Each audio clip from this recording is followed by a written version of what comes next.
तेनालीराम की कहानी सोने के आम। बात तब की है जब समय के साथ साथ राजा कृष्णदेव राय की माता बहुत वृद्ध हो गई थी। जैसे कि बुढ़ापे होता है, एक बार माताजी बहुत बीमार हो गई।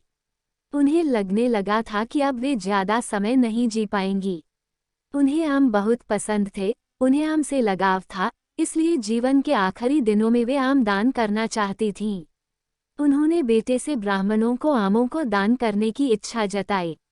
उनका मानना था कि इस प्रकार दान करने से उन्हें स्वर्ग की प्राप्ति होगी।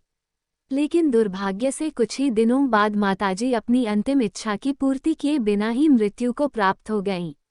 एक अच्छा पुत्र होने के नाते उनकी मृत्यु के बाद राजा ने सभी विद्वान ब्राह्मणों को बुलाया और अपनी मां की अंतिम अपूर्ण इच्छा के बारे में बताया और आगे क्या करना चाहिए इस पर सलाह मांगी। कुछ देर तक सोचने के बाद सभी ब्राह्मण बोले, यह बिल्कुल अच्छा नहीं हुआ महाराज। जब किसी की अंतिम इच्छा पूरी नहीं होती तो उन्हें मुक्ति ही नहीं मिल पाती है और उन्हें प्रेत योनि में ही भटकना पड़ता है। महाराज, आपको आपकी माताजी की आत्मा की शांति के लिए कोई उपाय जरूर करना चाहिए। तब महाराज ने उनसे कहा, मैंने इसीलिए तो आप सबको यहाँ बुलाया है। आप लोग इस विषय में ज्यादा जानते हैं, इसलिए आप ही बताएं मुझे क्या करना होगा। आपकी माताजी की आत्मा की शांति के लिए आपको उनकी पुण्यतिथि पर उनकी पसंदीदा वस्तु सोने से बनवाकर यानी कि सोने के आमों का दान करना पड़ेगा।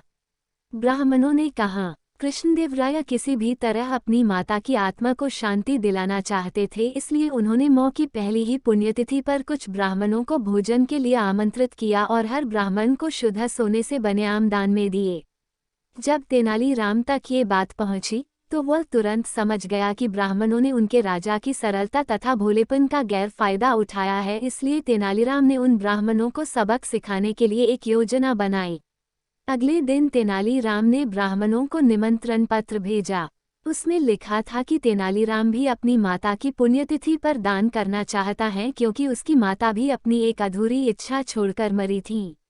जब से उसे पता चला है कि उसकी मां की अंतिम इच्छा पूरी न होने के कारण प्रेत बन भटक रही होंगी, वह बहुत ही दुखी है और चाहता है कि जल्दी से उसकी मां की आत्मा को शांति दिलाना चाहता है। ब्राह्मणों की आंखें चमक गई। उन्होंने सोचा कि तेनालीराम के घर से भी बहुत मूल्यवान दान मिल सकता है, क्योंकि वह शाही विदूषक जो है।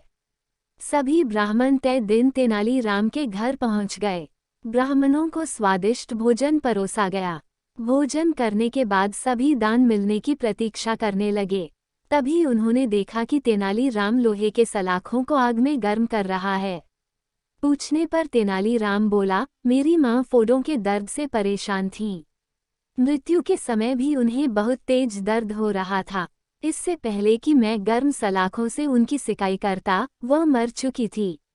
अब उनकी आत्मा की शांति के लिए मुझे आपके साथ वैसा ही करना पड़ेगा जैसी कि उनकी अंतिम इच्छा थी। यह सुनकर ब्राह्मण बौखला गए। वे वहां से तुरंत चले जाना चाहते थे। वे गुस्से में तेनालीराम से बोले कि हमें गर्म सलाखों से दागने पर तुम्हारी मौ की आत्मा को शांति कैसे मिलेगी। नहीं महाशय, मैं झूठ नहीं बोल रहा। यदि सोने के आम दान में देने से महाराज की मां की आत्मा को स्वर्ग में शांति मिल सकती है, तो मैं अपनी मौ की अंतिम इच्छा क्यों नहीं पूरी कर सकता। तेनालीराम ने ब्राह्मणों से कहा। यह सुनते ही सभी ब्राह्मण समझ गए कि तेनालीराम क्या कहना चाहता है। वह हाथ जोड़ते हुए बोले, तेनालीराम, हमें क्षमा करो।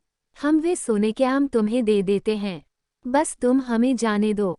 तेनालीराम ने सोने के आम लेकर ब्राह्मणों को जाने दिया, पर एक लालची ब्राह्मण ने सारी बात राजा को जाकर बता दी।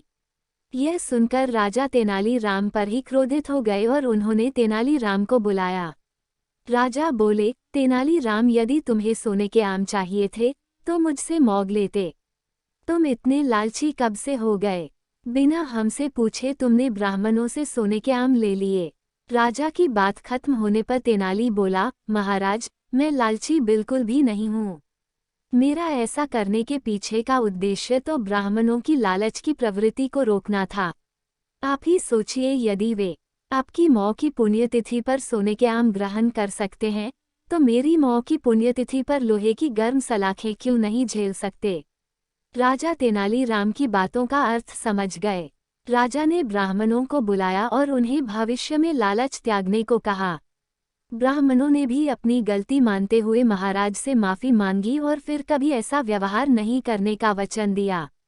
दोस्तों, तेनालीराम की ये मज़ेदार कहानी पढ़कर हमें यह तो पता चल गया कि अंधश्रद्धा सैकड़ों सालों से चली आ रही है, लेकिन हमें भी तेनालीराम की तरह समझदारी से काम लेकर हमें और अपनों को ऐसी अंधश्रद्धा से बचाना चाहिए।